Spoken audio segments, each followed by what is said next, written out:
La complejidad irreducible se aplica también a las máquinas biológicas, incluyendo el motor flagelar bacterial. En total hay alrededor de 40 piezas proteínicas diferentes que son necesarias para que esta máquina funcione. Y si falta cualquiera de dichas piezas, entonces o bien obtendremos un flagelo que no funciona debido a que le falta el codo o el eje de transmisión o lo que sea, o bien ni siquiera se montará dentro de la célula.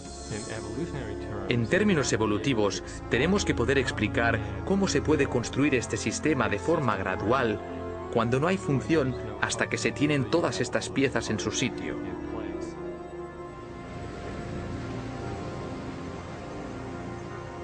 La complejidad irreducible de las máquinas moleculares plantea un enérgico desafío al poder de la selección natural.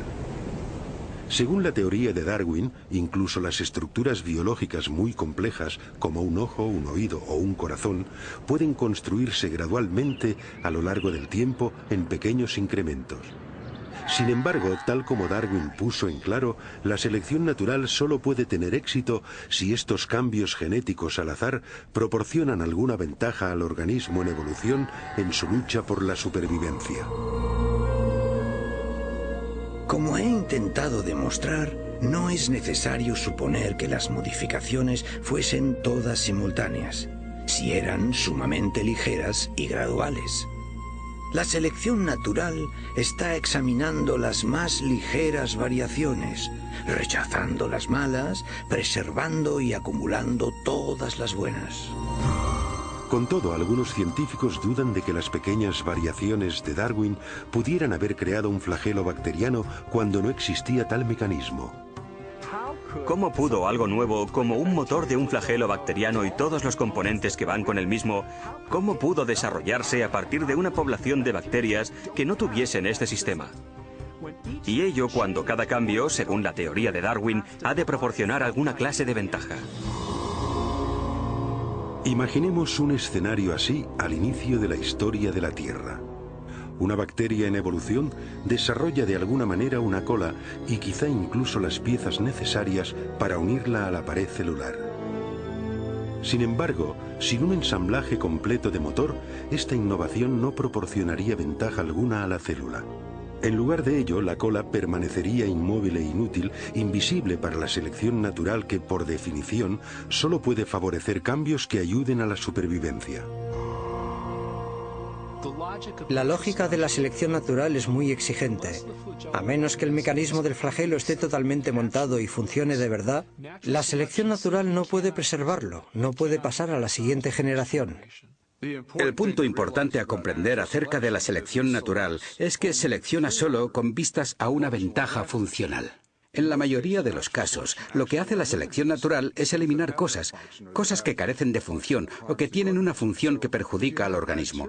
De modo que si se tuviese una bacteria con una cola que no funciona como flagelo, lo más probable es que la selección natural la eliminase. La única manera en que un flagelo sea seleccionado es que el flagelo funcione, y esto significa que todas las piezas del motor han de estar en su sitio para empezar. De modo que la selección natural no puede producir el flagelo bacteriano, solo puede actuar después de que el flagelo está ahí y es operativo. En 1996, Michael Behe publicó un libro titulado La caja negra de Darwin. En esta obra argumenta que la selección natural, el diseñador sucedáneo de Darwin, no puede explicar el origen del flagelo bacteriano ni de ningún otro sistema biológico irreduciblemente complejo. En lugar de ello, Behe llegó a la conclusión de que la complejidad integral de estos sistemas indica un designio inteligente. La caja negra de Darwin de inmediato suscitó controversia. Más de 75 publicaciones, incluyendo algunos de los principales diarios y revistas científicas del mundo, publicaron reseñas. Algunos científicos elogiaron el libro de Behe, otros lo desecharon como acientífico y con motivaciones religiosas. Los críticos de Behe también insistieron en que había subestimado el poder de la selección natural. Argumentaron que el motor flagelar podría haber sido construido con piezas empleadas para construir máquinas más simples, como esta bomba celular usada. Si los componentes de la bomba ya existían, podrían haber sido preservados por la selección natural ya antes de que surgiera el motor bacteriano. Esta teoría recibe el nombre de coopción. Esto básicamente dice que la evolución o la selección natural pudo en cierto momento tomar prestados componentes de una máquina molecular y utilizar algunos para construir una nueva. Scott Minnick ha estudiado el motor flagelar durante 20 años. Su investigación le ha llevado a cuestionar el argumento de la coopción. Con el flagelo bacteriano, hablamos de una máquina con 40 piezas. Sí, es cierto que 10 están empleadas en otras máquinas moleculares, pero las otras 30 son peculiares. Así que, ¿de dónde las vamos a tomar prestadas? Al final tendremos que explicar la función de cada una como si originalmente hubiera tenido otro propósito. Este argumento solo se puede seguir hasta el punto en que nos encontramos con el problema de que estamos tomando prestado de ninguna parte. Pero incluso si se concede que se tienen todas las piezas necesarias para construir una de estas máquinas, esto es solo parte del problema. Quizá más complejo, me parece a mí que más complejo, es el tema de las instrucciones de montaje. Esto nunca lo abordan los oponentes del argumento de la complejidad irreducible. Los estudios del motor flagelar han desvelado niveles aún más profundos de complejidad, porque su construcción demanda no solo unas piezas específicas, sino también una secuencia precisa de montaje. Las piezas deben fabricarse en el momento oportuno, con la cantidad apropiada de componentes. Deben montarse secuencialmente. Hay que poder saber si se han montado correctamente a fin de no malgastar energía en una estructura que no va a ser funcional. La construcción de una máquina molecular ha sido comparada con la edificación de una casa. Los obreros siguen unos planos e instrucciones detalladas de montaje. Los cimientos de la casa se echan antes de levantar las paredes. Las tuberías y la electricidad se instalan antes del acabado de las paredes, las ventanas antes del recubrimiento de las paredes y las tejas se ponen solo después de la primera cubierta impermeable del tejado. Y así sucede con la construcción del motor flagelar.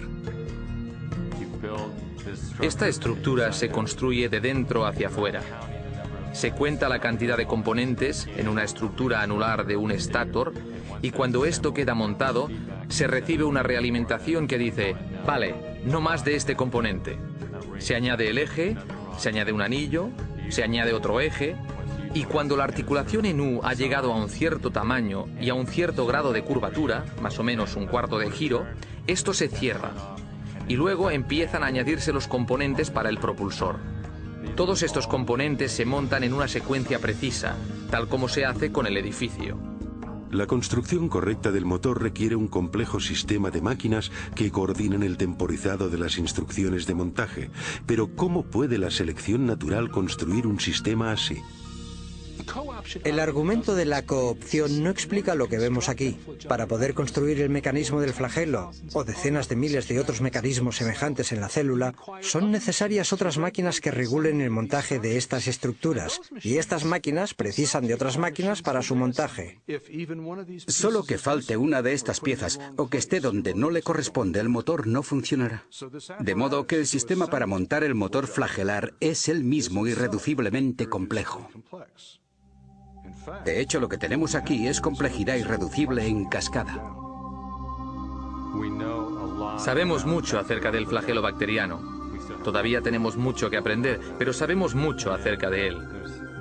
Y no hay explicación acerca de cómo esta compleja máquina molecular fue jamás producida por un mecanismo darwinista.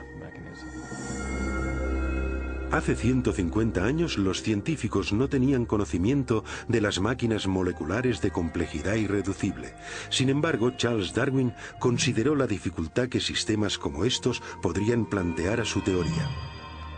Si pudiera demostrarse que ha existido un órgano complejo que no se formó por numerosas y pequeñas modificaciones sucesivas, mi teoría fracasaría por completo.